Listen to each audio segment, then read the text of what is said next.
Ndugu zangu Waislamu, baada ya kumshukuru Mwenyezi Mungu mwingi wa rehma na kumsalia Bwana Mtume Muhammadin sallallahu alayhi wasallam, awali ya yote nausia nafsi yangu pamoja na kuhusieni ndugu zangu katika imani kumcha Mwenyezi Mungu subhanahu wa ta'ala kwa kushikamana na yote aliyotuamrisha na kuachana na aliyotukataza. Ndugu zangu, hutuba yetu ya leo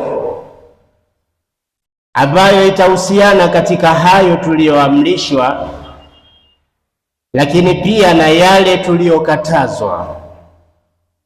Hutuba yetu itazungumzia kuhusiana na madhara yanayopatikana katika kuzuia mali ya mirathi. Madhara yanayopatikana kwa kuzuia mali ya mirathi.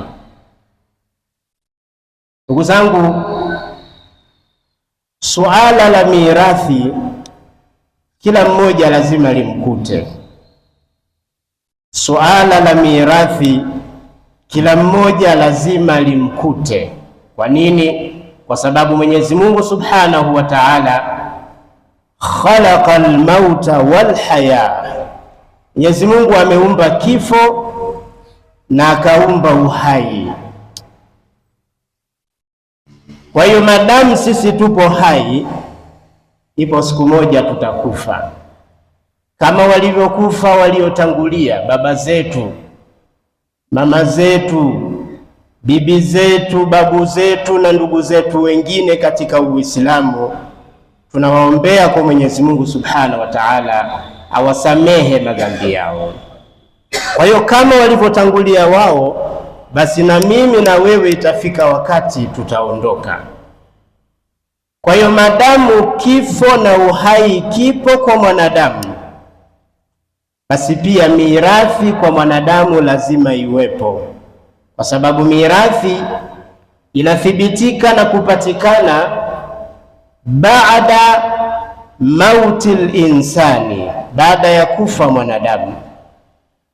Anapokufa baba akaacha watoto, basi watoto wale wapo kwenye mirathi ya baba yao.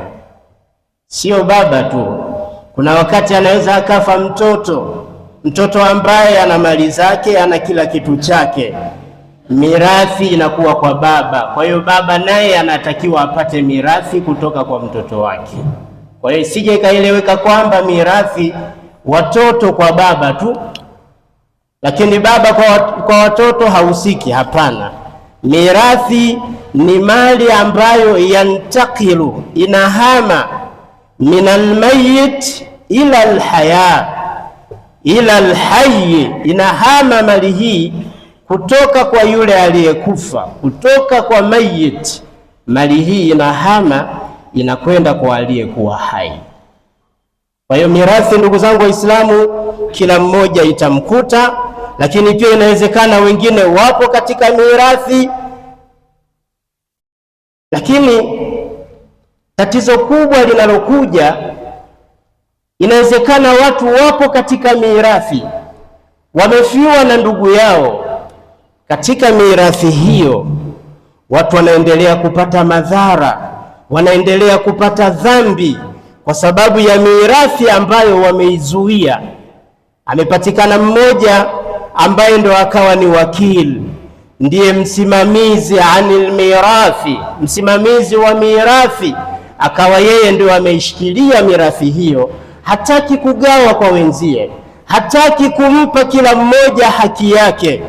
Kuna madhara makubwa ambayo yatapatikana kwa mtu huyo. Miongoni mwa madhara hayo ni yale ambayo tutayaeleza katika hotuba yetu. Ndugu zangu Waislamu,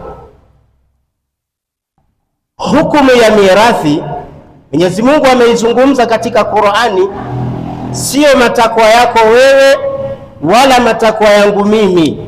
Mwenyezi Mungu anasema yusikumullahu fi auladikum lidhakari mithlu hadhil unthayaini. Aya ya mirathi imeanza hivi: anakuhusieni Mwenyezi Mungu, anakuamrisheni Mwenyezi Mungu kwa watoto wenu, kwa maana nyinyi wazazi, watoto wenu wanapobakia baada ya kuwa mmefariki nyinyi, umekufa wewe baba au amekufa mama, wakabaki watoto, lidhakari mithlu hadhil unthayaini, ni mafungu ambayo ameyapanga moja kwa moja Mwenyezi Mungu. Hakuna mtu yeyote ambaye ana mamlaka ya kuingilia na kuyapanga mafungu haya. Mafungu yamekwisha pangwa na Allah subhanahu wa ta'ala. Anasema lidhakari mithlu hadhil unthayaini, namna ya mafungu hayo, anakuwa amekufa mzazi akaacha watoto. Tutawaangalia wale watoto ni watoto wa jinsia gani, wakiwemo watoto wa kike na watoto wa kiume. Mgao wao unakuwa lidhakari mithlu hadhil unthayaini, mwanaume mmoja atapata sawa na wanawake wawili. Mwanaume mmoja atapata sawa na wanawake wawili, kwa maana mwanamke mmoja anasimama badala ya vichwa viwili. Kwa hiyo namna watakavyokuwa idadi yao ipigwe hesabu hivyo hivyo. Ikipigwa hesabu, ifanye hesabu hiyo kwa wanaume, lazima wapate mara mbili mbili. Anapokuwepo mwanamke, yeye anapata mara moja tu. Mfano mdogo sana, amekufa mtu akaacha watoto watatu, watoto wawili wa kiume, mtoto mmoja wa kike. Kwa watoto hawa lidhakari mithlu hadhil unthayaini, namna ya kugawa mirathi yao, mwanaume apate mara mbili ya mwanamke. Itakuwa watoto watatu, tunaangalia wale wa kiume wawili, tunazidisha mara mbili. Ukizidisha mara mbili tunapata 4. Tukishapata 4 tunaongeza na moja ya yule mwanamke, wanakuwa 5. Wakishakuwa 5, ile mali inagawika katika mafungu 5 mutasawia, mafungu yaliyokuwa sawa sawa. Baada ya mafungu 5 hayo, mwanaume anapata 2 na huyu mwingine anapata 2, linabakia fungu moja. Fungu moja anapewa huyu mwanamke. Hii ni mirathi ambayo ameipanga Mwenyezi Mungu subhanahu wa ta'ala bil adli, kwa uadilifu. Lakini Mwenyezi Mungu subhana akaendelea kufafanua. Kuna wakati inaweza kawa wanawake wako wawili na kuendelea, labda amekufa mtu kaacha mabinti wawili, hakuna watoto wa kiume. Fa in kunna nisaan fawqa ithnatayn, Mwenyezi Mungu anasema ikiwa wanawake wako wawili na kuendelea, basi hawa wote falahunna thulutha ma taraka, watapata theluthi moja ya mali. Ina maana ile mali yote inatafutwa theluthi moja. Ikishapatikana theluthi moja, wanapewa hawa mabinti wawili au 3 au 4, hata kama 10, wanachukua theluthi yao moja, kisha wanagawana sawa kwa sawa. Fa in kanat wahidatan, ama akiwa mwanamke mmoja, amekufa mtu kaacha binti mmoja tu, falaha nisfu ma taraka, binti huyu atachukua nusu ya mali. Ile mali yote inapigwa nusu yake, kisha ile nusu anachukua huyu binti.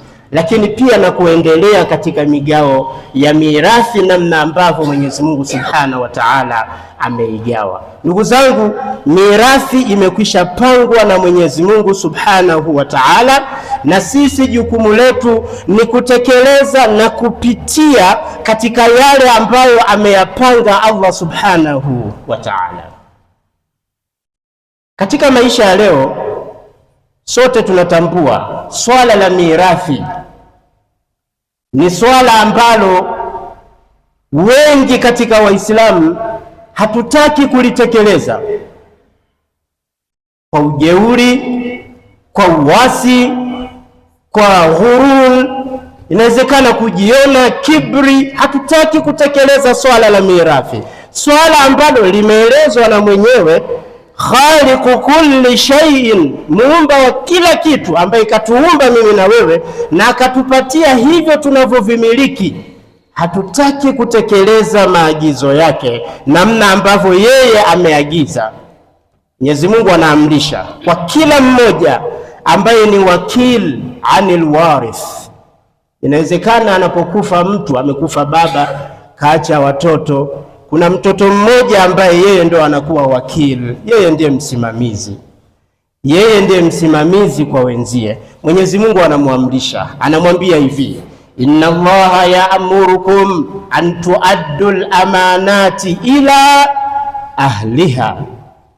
Inna Allaha, hakika Mwenyezi Mungu, ya'murukum, anakuamrisheni, an tuaddu al-amanat, kurejesha amana, ila ahliha, kwa watu wake.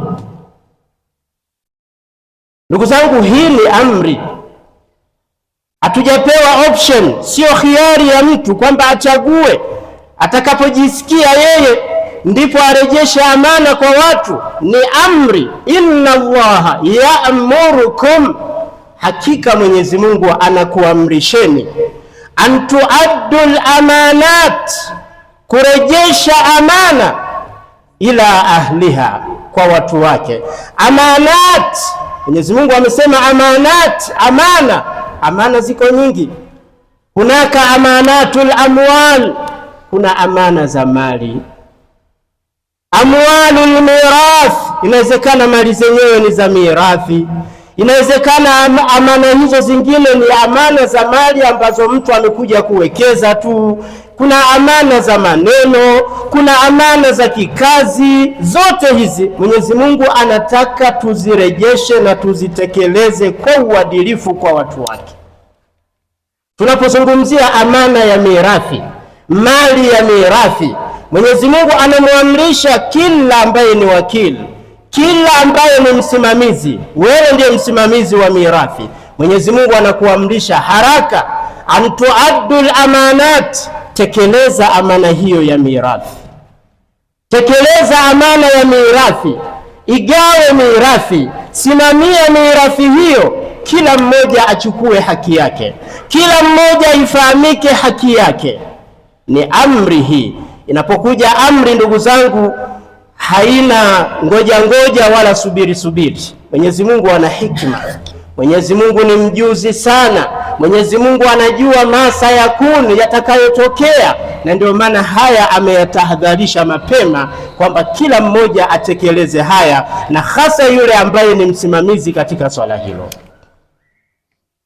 Ndugu zangu Waislamu, Bwana Mtume Muhammadin sallallahu alayhi wasallam anasema katika maneno yake matukufu, Mtume anasema, man farra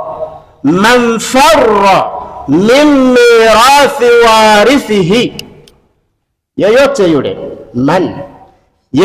yule atakayekimbia. Mtume ametumia neno farra, ya firru, kukimbia.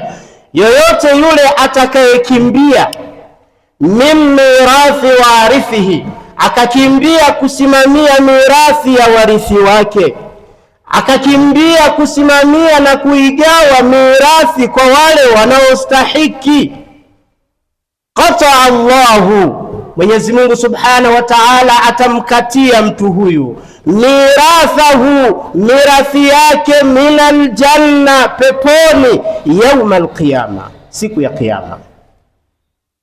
Ndugu zangu, tuzingatie maneno ya Mtume sallallahu alaihi wasallam. Ibada zote tunazozifanya, amali zote tunazozifanya, kila mmoja katika ibada yake akikaa wakati anasema, ya Rabbi, Mola wangu, as'aluka aljanna, na kuomba pepo kwa ibada aliyoifanya.